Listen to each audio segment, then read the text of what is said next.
Have you ever heard the sound of silence in a place designed for millions? Not the comfortable silence of a quiet morning or an empty park. The wrong kind of silence. The kind that echoes off marble floors and glass ceilings and bounces back at you from storefronts that should be full of people but aren't. That is what you hear now when you walk through the Dubai Mall on a Tuesday afternoon. Footsteps, your own, and almost nothing else. This is a building that attracted 105 million visitors in a single year. A $20 billion structure with 1,200 stores, 200 restaurants, an Olympic ice rink, a 10 million-liter aquarium, and a direct gateway to the tallest building on Earth. For more than a decade, it was the undisputed cathedral of global consumerism. Waiting lists for dinner stretching weeks, brands competing for a single square meter of floor space, ground floor corridors so packed you had to move sideways just to walk. Now you can cross the entire ground floor in a straight line without touching a single person. Revenue has collapsed 30% in 18 months. Luxury spending has evaporated. Iconic brands have quietly packed up and left. Vacancy rates are climbing. And the company that owns all of it is carrying $7.6 billion in debt against an asset that has stopped generating the returns it was built to deliver. The king has lost his crown. And the numbers tell a story that nobody in Dubai's tourism establishment wants you to read too carefully. To understand the scale of what's happening, you have to go back to what this place actually was. November 2008, the world watched with its mouth open as Dubai Mall opened its doors. The scale was almost incomprehensible. 54 million square feet of retail space. An aquarium visible from 3 floors. A waterfall inside a shopping center. A skating rink in the middle of a desert city. And outside the entrance, the Burj Khalifa rising 828 meters into the sky. For years, it worked exactly as designed. It wasn't just a shopping mall. It was a destination. A spectacle. A reason to book a flight to Dubai that had nothing to do with the beach or the culture or the history, because Dubai didn't really sell those things. What it sold was this: the overwhelming, slightly surreal experience of a city that had decided that bigger was always better, and had built the evidence to prove it. Brands paid extraordinary premiums to be there. Tourists built entire itineraries around a visit. The Dubai Mall was the physical embodiment of the city's philosophy. That ambition, capital, and scale could substitute for everything else. But 2024 arrived with a reality check that no amount of spectacle could absorb, and 2025 made it worse. Let's talk about the actual numbers, because this is where it gets serious. MR Properties, the company that owns and operates Dubai Mall, has been watching its financial reports with the kind of anxiety that keeps executives awake at 3 a.m. Retail and entertainment revenue fell 18% in 2024. That alone would have been alarming. But the bleeding didn't stop there. The first half of 2025 brought another 12% decline on top of it. Combined, that is a 30% collapse in 18 months on an asset that was supposed to be untouchable. The kind of asset that was supposed to be recession-proof, pandemic-proof, competition-proof. The footfall data is even more revealing. Leaked internal figures confirm that weekday visits have fallen by up to 40% compared to just 2 years ago. The mall requires between 200,000 and 250,000 visitors daily just to cover its operating costs.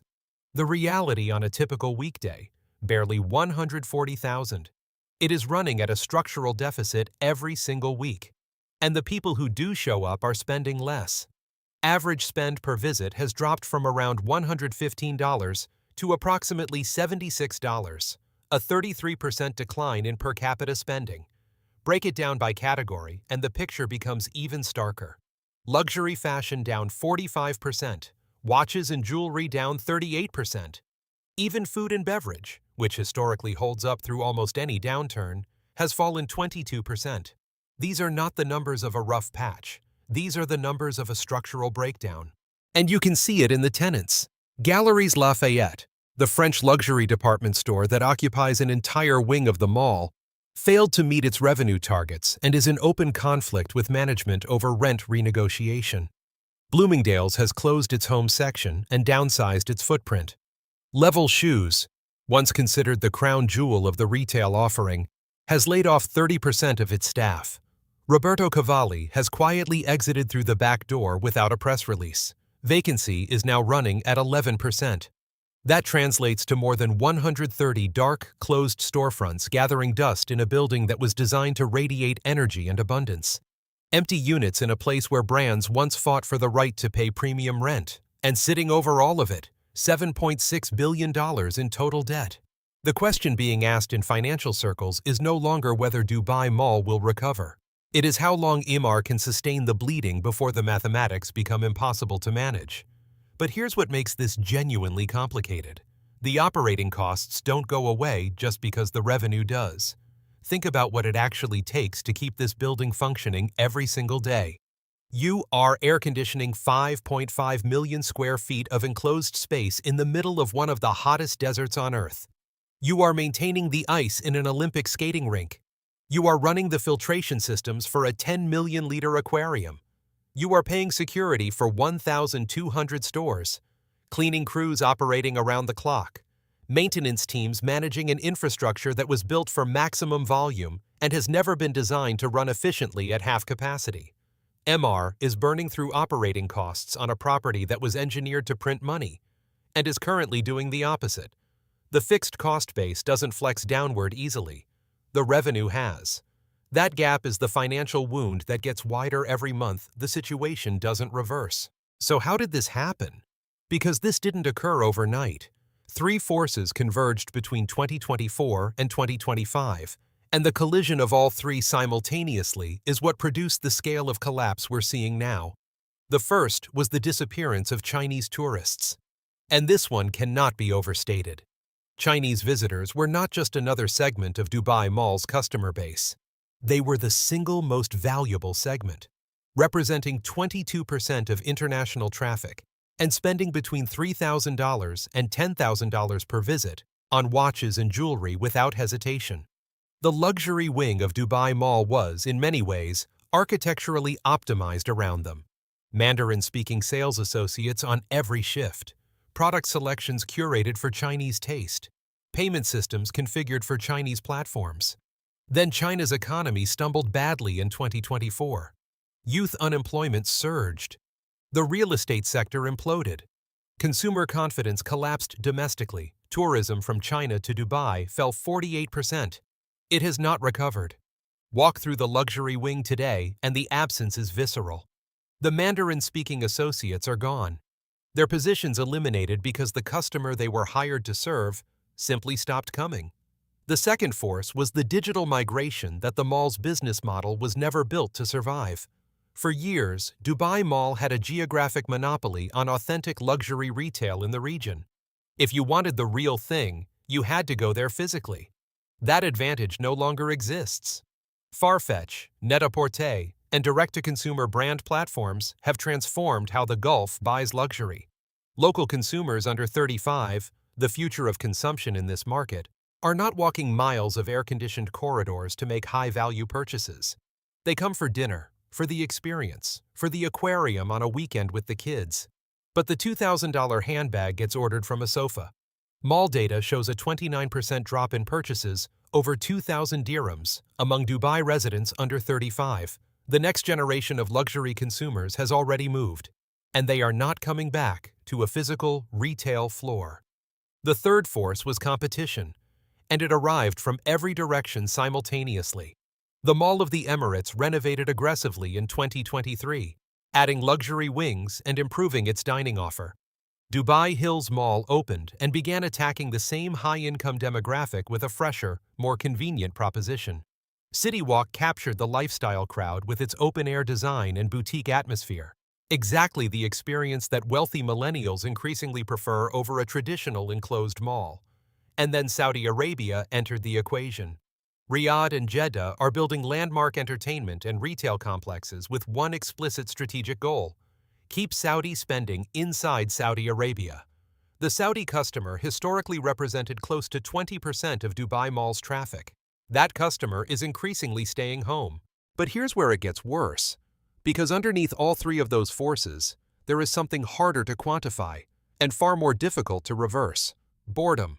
Dubai Mall was genuinely mind-blowing in 2010, still impressive in 2015. By 2025, for the majority of its target audience, Western tourists, affluent Asian travelers, European high spenders, it is simply a very large shopping mall. The waterfall has been photographed 2 billion times. The aquarium has its own Wikipedia page. The novelty that once justified losing 4 hours of a vacation to a retail experience has been completely exhausted. And the post-pandemic shift in traveler psychology has accelerated that exhaustion. Today's tourist, particularly the younger, higher-spending demographic that every luxury destination is competing for, wants to live, not to buy. Desert safaris, yacht experiences, sunrise hot air balloon rides, content that generates genuine envy and genuine memory.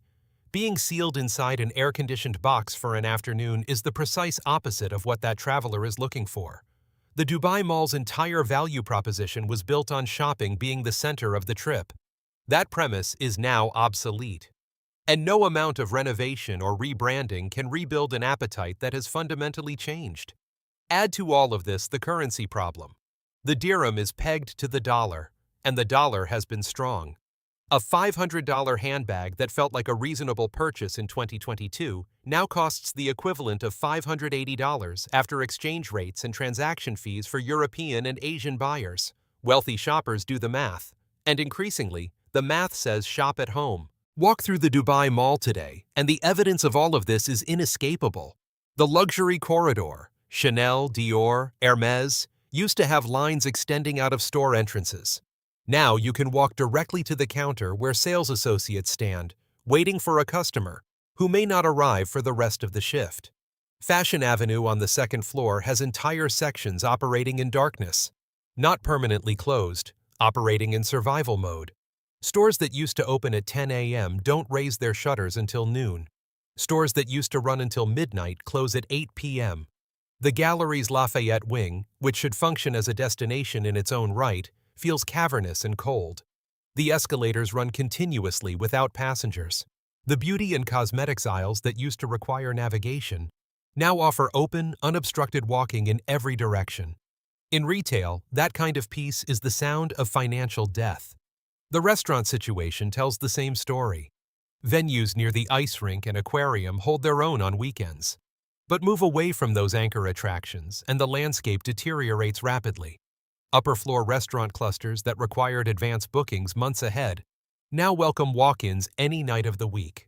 The Cheesecake Factory, historically one of the most reliable queuing indicators of any mall's health, has empty tables on a Friday evening at 7 p.m. That should not be possible, but it is. And the staff who remain describe an atmosphere that the official communications never capture. Sales associates in luxury stores who earn primarily on commission have seen their income fall 50 to 60%. Many have left the industry entirely or left the Emirates. Management pressure to cut costs, reduce headcount, and cover the same operational requirements with half the people has produced the inevitable result. Demotivated staff delivering worse service to fewer customers, who then become even fewer customers. A vicious cycle that tightens with each passing month. There is also a human cost to all of this that never appears in the investor reports. The thousands of workers from South Asia, from Southeast Asia, from East Africa, who came to Dubai to build something, whose livelihoods depended on the Dubai Mall operating at the volume it was designed for. Commission-based sales staff whose monthly income has been cut in half. Cleaning crews whose contracted hours have been quietly reduced. Service workers whose employers are in survival mode and passing the cost of that survival downward through the payroll. These are people with no equivalent exit, no offshore account to restructure, no alternative market to redirect toward. They are in Dubai, in a building that is bleeding, absorbing consequences created by forces entirely outside their control. So where does this leave one of the most famous retail addresses on Earth? The property is too iconic to simply close. The Burj Khalifa connection alone ensures a minimum level of visitor traffic that most malls would consider a success. The aquarium and the ice rink will continue drawing families on weekends for years to come. But the current trajectory is not sustainable. Revenue is declining. Fixed costs are not. Debt is accumulating. Tenants are leaving or renegotiating from positions of strength. And the behavioral shifts driving all of this, the move to digital commerce, the preference for experience over transaction, the exhaustion of novelty, the rise of regional competition, none of those are reversing. The path forward for Dubai Mall probably requires something that has never come easily to Dubai's development culture: humility. The willingness to acknowledge that the old model, biggest, tallest, most expensive, most spectacular, has run its course as a sufficient value proposition on its own. The mall that survives this decade will not be the world's largest shopping center. It will be a gastronomic destination, an entertainment hub, a cultural anchor, a place that happens to have stores, rather than a store that happens to have entertainment. That version of Dubai Mall is possible. The bones of the building can support it. But getting there requires killing the model that built this place. And in Dubai, that is the hardest thing of all to do. Because this crisis is not just about one mall. It is a warning written in empty storefronts and falling revenue about the fragility of any city that builds its entire identity around spectacle and superlatives. When the novelty fades, when competition catches up, when tastes shift, the foundations crack faster than anyone in the boardroom ever modeled. Dubai built the biggest, the tallest, the most expensive, the most impressive. What it still needs to build is the most loved. And those are very different things. And the comparison that nobody in Dubai's marketing establishment wants to make, but that the data keeps forcing into view, is with the retail graveyards of the Western world. America's mall crisis began quietly too. Sears was too big to fail. JCPenney was an institution. The enclosed mega mall was the dominant retail format of an entire generation. And then, over the course of about a decade, it wasn't. Dead malls became a cultural phenomenon. Entire documentary series. Photographers capturing the eerie beauty of food courts with no food and parking lots with no cars. What looked like an isolated financial problem turned out to be a structural shift in human behavior that no individual property could reverse on its own. Dubai Mall is not an American mall from the 1990s. The comparison is not perfect, and it was never meant to be. The scale is different. The ownership structure is different. The government backstop available to Emaar is different. Dubai has institutional resources that a struggling American retail REIT simply does not. But the behavioral shift underneath it, the move away from the enclosed retail experience as a destination in its own right, that part of the comparison holds. And it holds regardless of how much capital you throw at the building.